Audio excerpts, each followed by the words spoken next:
पंचायती राज मंत्री वीरेंद्र कंवर ने 35 लाख की लागत से बनने वाले पंचायत घर तरसू का किया शिलान्यास। कहा, पशु चिकित्सा मोबाइल वैन आरंभ करने वाला हिमाचल पहला राज्य। बिलासपुर जिले में हुए भारी अवैध कटान को लेकर पूर्व विधायक ने उठाई आवाज। कहा, मुख्यमंत्री वन मंत्री को तुरंत प्रभाव से करे बर्खास्त, अगर कार्रवाई नहीं हुई तो दिया जाएगा धरना। सिरमौर में होली के लिए महिलाओं ने तैयार किए प्राकृतिक रंग। उपायुक्त ने प्राकृतिक रंगों की बिक्री केंद्र का किया उद्घाटन। बोले, बिक्री के लिए ऑनलाइन प्लेटफॉर्म करवाया जाएगा उपलब्ध। और जोगिंद्रनगर राज्य स्तरीय देवता मेले को लेकर हुई बैठक। जरूरी दिशा निर्देश किए गए जारी। बिना नीलामी कारोबारियों को नहीं मिलेंगे प्लॉट। रामलीला मैदान में होंगे दिन के सांस्कृतिक कार्यक्रम। नमस्कार, आप देख रहे हैं आज 24x7। ग्रामीण क्षेत्रों में बेहतर सुविधाएं प्रदान करने के लिए प्रदेश में 412 नई पंचायतों का गठन किया गया है। प्रदेश के मुख्यमंत्री ने घोषणा भी की है कि जल्द इन पंचायतों में पूरा स्टाफ उपलब्ध करवाया जाएगा। इसके अलावा पशु चिकित्सा मोबाइल वैन आरंभ करने वाला हिमाचल पहला राज्य है, जिसके प्रथम चरण 44 खंडों को शामिल कर 7 करोड़ रुपए खर्च किए जा रहे हैं। यह जानकारी पशुपालन मंत्री वीरेंद्र कंवर ने दी।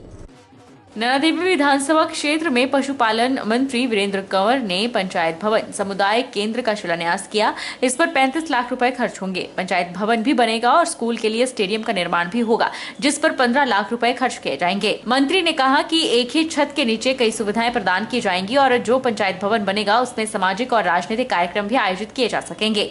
उन्होंने कहा कि बढ़िया केंद्र बनने इसके लिए अगर और पैसे की जरूरत पड़ी तो और पैसे भी मुहैया करवा दिए जाएंगे। उन्होंने कहा कि ग्रामीण क्षेत्रों में बेहतर सुविधाएं प्रदान करने के लिए प्रदेश में 412 नई पंचायतों का गठन किया गया है। उन्होंने कहा कि सभी पंचायतों में मुख्यमंत्री आरोग्य पशुधन योजना के तहत पशु चिकित्सा सुविधा भी उपलब्ध कराई जाएगी।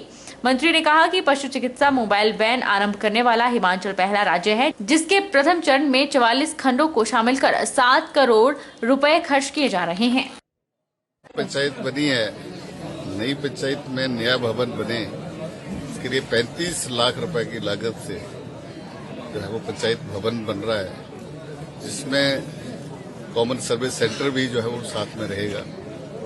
एक छत के नीचे पंचायत की काफी सुविधाएं जो है वो हम देंगे और जो ग्राम पंचायत का भवन बनेगा, जिसमें सामाजिक और राजनीतिक कार्यक्रम भी जो है वो साथ में हो सकेंगे। बढ़िया केंद्र बने, इसके लिए मैंने कहा है कि अगर और पैसे की जरूरत होगी तो और भी करेंगे। साथ में स्कूल के अंदर करीब 15 लाख रुपए की लागत से जो है वो स्टेडियम भी बन रहा है और इसके लिए जो हमारे स्थानीय हमारे लोकप्रिय नेता हैं श्री रणधीर शर्मा जी, जो इस गांव के विकास के लिए ये सारी सुविधाएं जो है वो जुटाने का काम कर रहे हैं। मैं इनको भी बधाई देता हूं और साथ में ग्रामीण क्षेत्रों तक हमें बेहतर सुविधाएं प्रदान करने के लिए हमने 412 नई पंचायतों का गठन किया है और जिसमें अब 124 GRS, 124 TA और करीब 600 के करीब हम सचिव जो है वो भर्ती करेंगे। माननीय मुख्यमंत्री जी ने जो है बजट में इसका प्रावधान भी किया है और इसमें घोषणा भी की है। बिलासपुर जिले में हुए भारी अवैध कटान को लेकर पूर्व विधायक बंबर ठाकुर ने आवाज उठाई है। पत्रकार वार्ता में उन्होंने मुख्यमंत्री से वर्तमान वन मंत्री को तुरंत प्रभाव से बर्खास्त करने की मांग की है। उन्होंने कहा कि 2 दिन के बाद राज्यपाल को इस मामले पर ज्ञापन सौंपा जाएगा और अगर उस पर भी कार्रवाई नहीं हुई तो बिलासपुर में वन विभाग के कार्यालय के बाहर धरना प्रदर्शन किया जाएगा। बिलासपुर के पूर्व विधायक बंबर ठाकुर ने आरोप लगाया है कि वन मंत्री के संरक्षण में भ्रष्टाचार इस कदर पनप चुका है कि ठेकेदारों को तंग किया जा रहा है और उनसे पैसे की मांग की जा रही है। उन्होंने कहा कि इससे पहले इस तरह का वन मंत्री किसी भी सरकार में नहीं था। वैसे भी विधानसभा में मंत्री की वाणी असभ्य है, जिसका उदाहरण विधानसभा के रिकॉर्ड से देखा जा सकता है। उन्होंने बताया कि बिलासपुर जिले के हरलोग वन क्षेत्र की ढांगू बीच में सटे जंगल में अवैध कटान हो रहा है, लेकिन वन अधिकारी कहते हैं कि वहां कोई अवैध कटान नहीं हुआ है। उन्होंने वन विभाग और पुलिस के साथ मिलीभगत कर ठेकेदार को लाभ पहुंचाने का भी आरोप लगाया।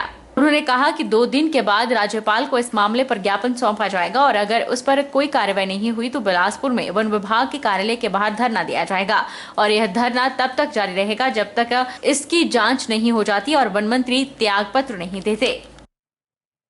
और उनका जो पूरा चढ़ावा है वो अफसरों से लेकर के वन मंत्री तक को जा रहा है, जिसका हमने अभी आपके माध्यम से ये कहा माननीय पत्रकार महोदय के माध्यम से कि 2 दिनों के अंदर यदि इस पे कार्रवाई नहीं हुई, मुख्यमंत्री जी से मांग है कि इस पे न्यायिक जांच इसकी करें और तब तक जो है वन मंत्री का इस्तीफा लें कि इसके राज्य के अंदर जो है सरेआम यहाँ पे लूटपाट हो रही है। एम्स से जो है वो करोड़ों रुपए के खैर के झुंड जो है बिना किसी ऑक्शन के, बिना किसी परमिट के एक राजकुमार नाम ठेकेदार को जो है दे दिए गए और करोड़ों रुपए की तस्करी यहाँ पे हो रही है।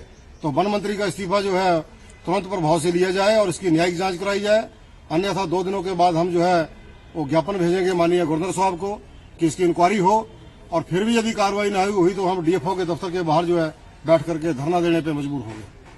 सुंदरनगर के विधायक राकेश जम्वाल ने सुंदरनगर के नागरिक अस्पताल में मुख्य चिकित्सा अधिकारी देवेंद्र शर्मा के साथ हंस फाउंडेशन के सौजन्य से 4 मोबाइल एम्बुलेंस को हरी झंडी दिखाकर रवाना किया। इस एम्बुलेंस सेवा में लगभग 40 प्रकार के टेस्ट फ्री किए जाएंगे और दवाइयां भी दी जाएंगी। लोगों को सुविधा के साथ मोबाइल एम्बुलेंस की सौगात विधायक ने हरी झंडी दिखाकर दी।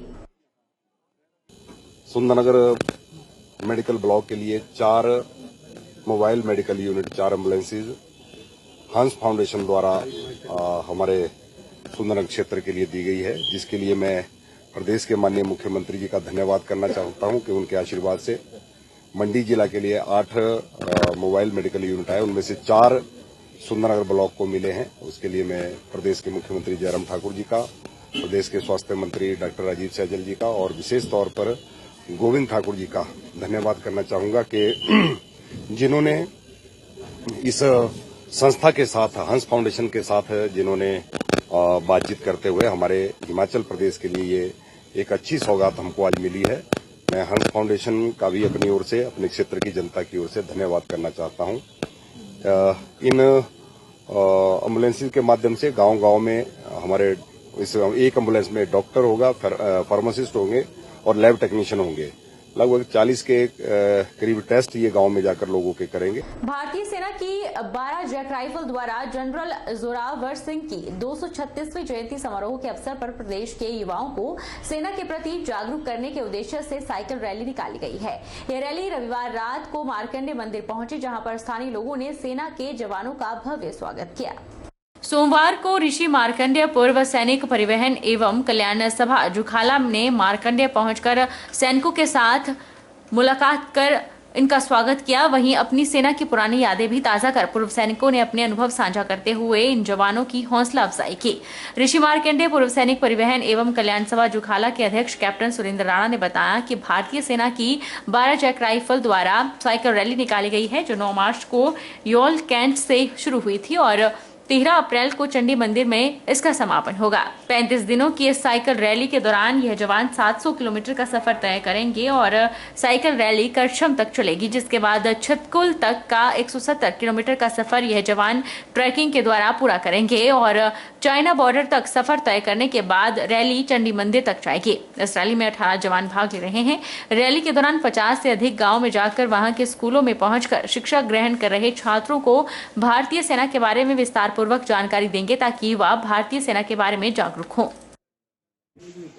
हम सब लोगों ने यहाँ पे इनका स्वागत किया है और वार्ता की है, क्योंकि ये सब लोग हमारे इलाके से बिलोंग करते हैं और हमारे जैसे हम लोगों ने फौज में नौकरियां की हैं, हमारे टाइम और इनके टाइम में काफ़ी अंतर है। आज की फौज काफ़ी पढ़ी लिखी है और काफ़ी सुविधाएं हैं। हमारे टाइम इतनी सुविधाएं नहीं थी और हमारी आर्मी इस टाइम पूरी दुनिया में नंबर 1 है, क्योंकि आज की जो ट्रेनिंग है वो बहुत अच्छी ट्रेनिंग है और नए जो बच्चे हैं सब आज के जो दौर है इसमें बिल्कुल एक्टिव है और हमारी यूनियन इनका तय दिल से यहाँ पे स्वागत करती है, धन्यवाद करती है, ताकि आने वाले टाइम में कभी भी कोई भी रैली यहाँ आती है, कोई भी जो सेवा सैनिक हैं वो यहाँ पे आते हैं, हमारी संस्था हमेशा उनका अभिनंदन करती है, स्वागत करती है। सिरमौर जिला में अलग पहल करते हुए स्वयं सहायता समूह से जुड़ी महिलाओं ने होली के लिए खास तौर पर प्राकृतिक रंग तैयार किए हैं। उपायुक्त सिरमौर रामकुमार गौतम ने सिरमौर के नाहन में जिला